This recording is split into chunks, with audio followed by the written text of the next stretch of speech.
Hi friends. இங்கே தமுக்கத்தில் உணவு திருவிழா போட்டிருந்தாங்க.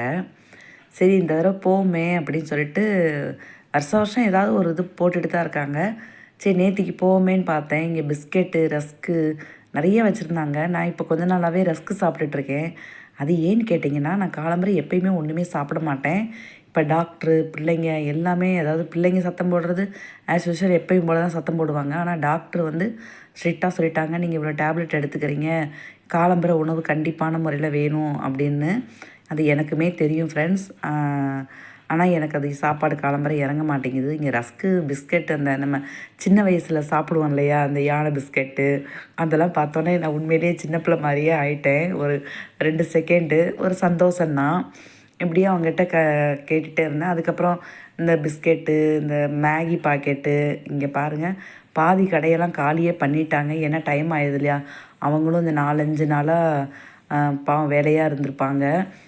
ரொம்ப சிரமந்தான் அந்த மாதிரிலாம் ஒரு இடத்துலேருந்து ஒரு இடத்துக்கு கொண்டு வந்துட்டு அது வியாபாரம் ஆகுமா ஆகாதா அப்படிங்கிறலாம் அந்த வியாபாரம் வச்சு நடத்துகிறவங்களுக்கு தான் தெரியும். அப்படியே ஒவ்வொரு இடமா பார்த்துட்டு வந்தேன். இந்த இந்த பக்கம் அரிசி கடை வச்சுருந்தாங்க. எனக்கு கொஞ்ச நாளாகவே நான் வாங்குகிற அரிசி ஒரு 15-20 வருஷமாக வாங்கிட்டு தான் இருக்கேன். இப்போ அது கொஞ்சம் சரியில்லாத மாதிரி எனக்கு தோணுது. அமௌண்ட்டு கூட தான் போட்டு வாங்குகிறோம். ஆனால் அதுக்கு சரி வேறு மாற்றி பார்ப்போன்ட்டு போன வாரம் தான் நானும் என் பையன் மருமக பொண்ணாக பேசிகிட்டு இருந்தோம். அப்படியே நான் அந்த அரிசி கடையை பார்த்துட்டு இந்த பக்கம் வந்தேன்னா, இங்கே ஒரு 3 லேடிஸ் இருந்தாங்க. அவங்க மதுரை தான் நினைக்கிறேன். எங்கள் ஊர் தான் நினைக்கிறேன். அதான் மதுரை மக்கள் தான் நினைக்கிறேன். அப்படியே அவங்ககிட்ட ஒவ்வொன்றா கேட்டுகிட்டே இருந்தேன். நீங்கள் இந்த மாதிரி மொடவாட்டுக்கிழங்கு பொடி, அப்புறம் ஏபிசி மால்ட்டு, அதுக்கப்புறம் முருங்கை பொடி, அப்புறம் அந்த நான் வீட்டில் அரைச்சேன்னா இட்லி பொடிக்கு பூண்டுலாம் சேர்க்க மாட்டேன். ஏன்னா பண்டிகை நாள்லேயே அதை நம்ம யூஸ் பண்ணுவோம் இல்லையா. இவங்கக்கிட்ட ஒரு சின்ன பேக்கெட் நான் வாங்கிக்கிட்டேன். வாங்கிட்டு ஒரு 10 நிமிஷம் அவங்ககிட்ட அப்படியே பேசிகிட்டே இருந்தேன். அவங்களும் நல்லா பேசிகிட்டு இருந்தாங்க. இந்த மாதிரி நாங்கள் இவ்வளோ போட்டாதாம்மா, இவ்வளோ அந்த கிழங்கு போட்டால், இந்த மொடவாட்டு கிழங்கு இல்லையா, அது போட்டால் 5 கிலோ போட்டால் 1 கிலோ தான் கிடைக்கும் அப்படின்லாம் பேசிகிட்டு இருந்தாங்க. நான் இப்போ வாய்ஸ் ஓவர் கொடுக்குற காரணம் சுத்தமாக சவுண்டே நேற்றுக்கு கஜ கஜ கஜன்னு இருந்தது. நான் உங்களுக்கு சுத்தமாக புரிஞ்சிருக்காது நான் போட்டிருந்தேன்னா. இங்கே இப்போ இந்த முறுக்கு மாவு எல்லாமே காம்போவாக கொடுத்தாங்க. அந்த சைடு முறுக்கு மாவு, கேப்ப மாவு, அரிசி மாவு, கடலை மாவு, எல்லா மாவுமே கொடுத்தாங்க.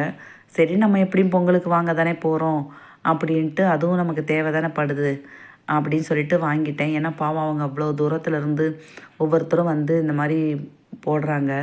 சரி நம்மளால் முடிஞ்சது அவங்கக்கிட்ட ரொம்ப வாங்கலைனாலும் ஏதாவது கொஞ்சமாவது வாங்கலாம் அப்படின்னு சொல்லிட்டு எனக்கு இங்கே இந்த இதில் வச்சுருக்கேன் ஃப்ரெண்ட்ஸ். இதெல்லாம் நான் வாங்கினேன்.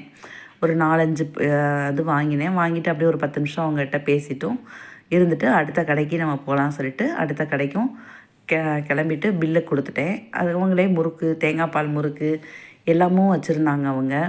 சரி ஓகே நம்ம அடுத்து போகலான்னு சொல்லிட்டு இந்த பக்கம் பார்த்திங்கன்னா, இது அவங்களுடைய கடைன்னு தான் நானும் நினைக்கிறேன். கடைசி வாங்கிட்டு வரும்போது தான் தெரிஞ்சது ஊறுகாய், இந்த மாதிரி சம்படம் எல்லாமே அவங்க வச்சுருக்காங்க. அது கிஃப்ட் கொடுக்கறதுக்கா இல்லை சேல்ஸுக்கான்னு எனக்கு தெரியல. இவங்க 2 பேர்கிட்டையும் ரொம்ப நேரம் பேசிகிட்டே இருந்தேன்.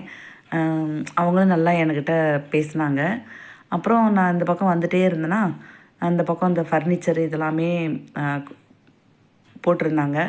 ஃபஸ்ட்டு இதெல்லாம் உட்காரக்கூடாதுன்னு ஒருத்தர் சொல்லிகிட்டு இருந்தார். அதுக்கப்புறம் மக்களை என்ன சொல்கிறது, கண்ட்ரோல் பண்ணவே முடியல இல்லையா.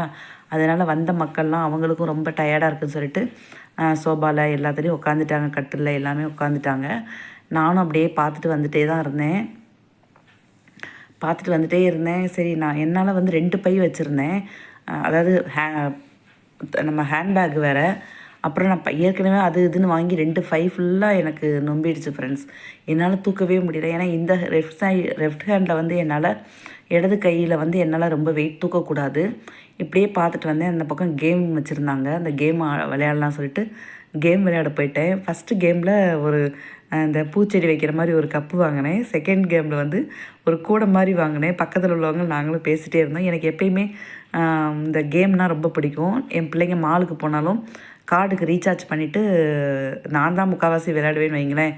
பேரம்பேத்தியோடு சேர்ந்து அப்படியே விளையாண்டு ஒரு என்ஜாய்மெண்ட் பண்ணிவிட்டு சரி கிளம்புவோம், நேரம் ஆகிடுச்சு, மணி 9:30 மணி ஆகிடுச்சின்னு சொல்லிட்டு அங்கே இருந்துட்ட அங்கே உள்ளவங்ககிட்ட இதெல்லாம் ஒரு 10 நிமிஷம் பேசிவிட்டு பக்கத்தில் உள்ளவங்ககிட்டலாம் பேசிவிட்டு ஒரு கடைக்கு போனேன் இந்த பிஸ்கெட்டு, ரஸ்கெல்லாம் வாங்குறதுக்கு. என்னால் தூக்க முடியாது அப்படின்னாங்க. நான் சொன்னேன் என்னால் தூக்க முடியாது அப்படின்னு. அவங்க அட்டைப்பெட்டியில் போட்டு கொடுக்குறேன்னாங்க. அட்டைப்பெட்டிலாம் இது காரில் வந்திருந்தாலாவது காரில் போட்டு நம்ம கொண்டு போயிருக்கலாம். நான் ஒரு ஆள் தான், அடுத்த தடவை வாங்கிக்கிறேன், இல்லைன்னா ஃபோன் பண்ணுறேன்னு சொல்லிட்டு அப்படியே அங்கேருந்து கிளம்பியாச்சு. தேங்க்யூ.